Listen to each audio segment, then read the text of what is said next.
Hello guys, how are you? Okay, so we're still continuing with our discussion of differentiation, but now we are going to look at different functions.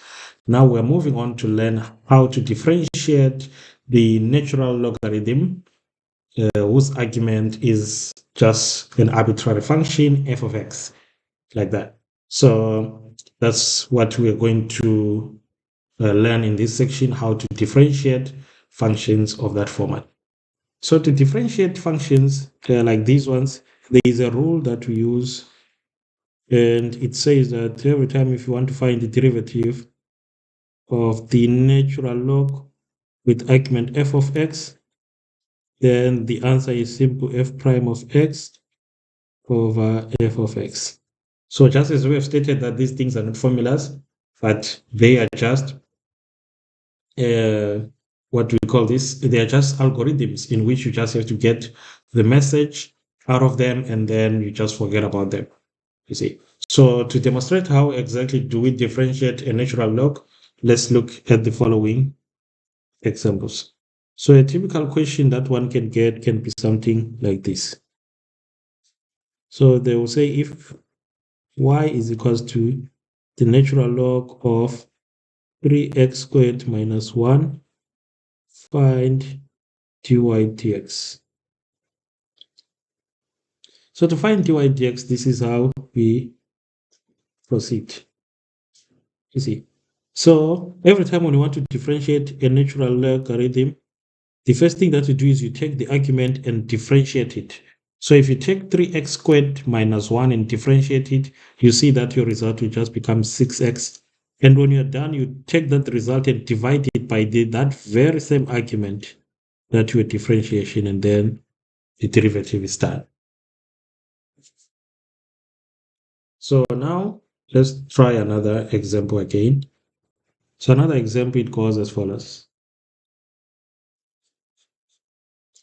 If g of x is equals to natural logarithm of 3x to minus 7 plus 5x 4 minus 1, find, g prime x. So to find g prime x, this is how we proceed. So first thing is we now know the story. To find g prime x, first I differentiate the argument. So this is the whole argument. So when I differentiate that whole argument, I'll get minus 21 x to minus 8 plus 20 x 3, like that. And then after this, I divide this by the whole argument that I was differentiating. So I divide it with 3x to minus 7 plus 5x4 minus 1. So this is how you differentiate what we call the natural logarithm. So if you want to differentiate the natural logarithm, then this can be easily done like that. But there are some times whereby they actually replace the natural log and they put the common logarithm. How will you get rid of that?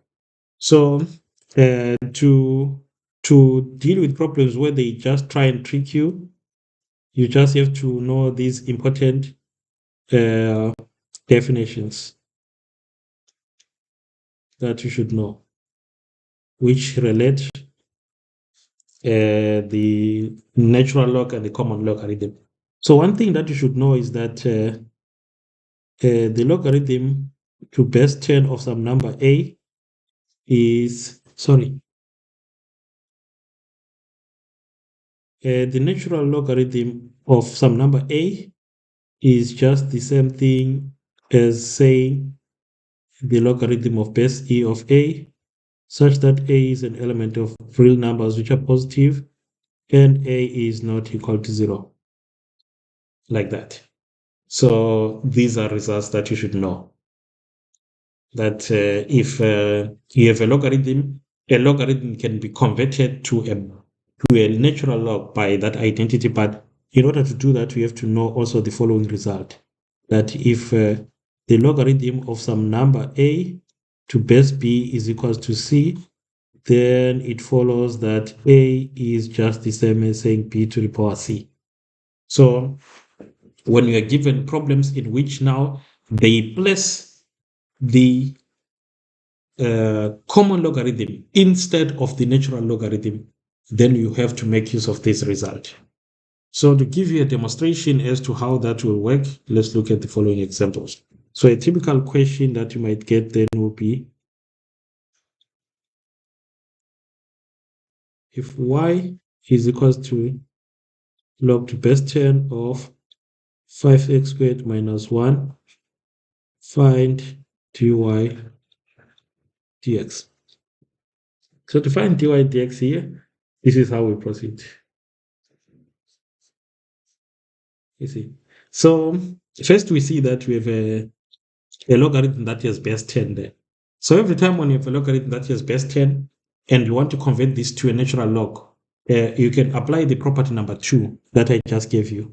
So remember, every time when a log of a number is a certain base is a constant here, I can raise the number on the other side by the base of the log, and then the log will just disappear.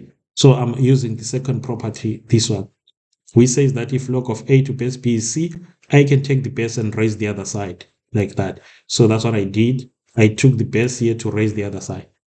But now I know that what I want actually is to bring in the natural log. So now I introduce the natural log that I want. So I introduce ln 10 of y is equals to ln of 5x squared minus 1. So we see from here now that I just get y ln 10 is equals to ln of 5x squared minus 1.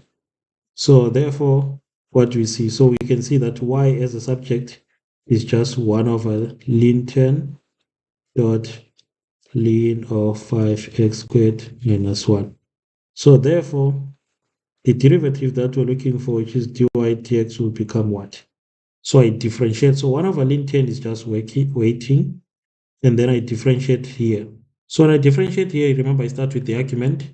So when I differentiate that argument, I get 10x. Then I divide it with the very same argument. And then everything is done. And that's your final answer. So yes, this is how you find derivatives of logarithms. So every time when you're given a logarithm and you want to find this derivative, that's how you go about it. So yeah, that's it for now. Let's end it here. See you on our next lesson.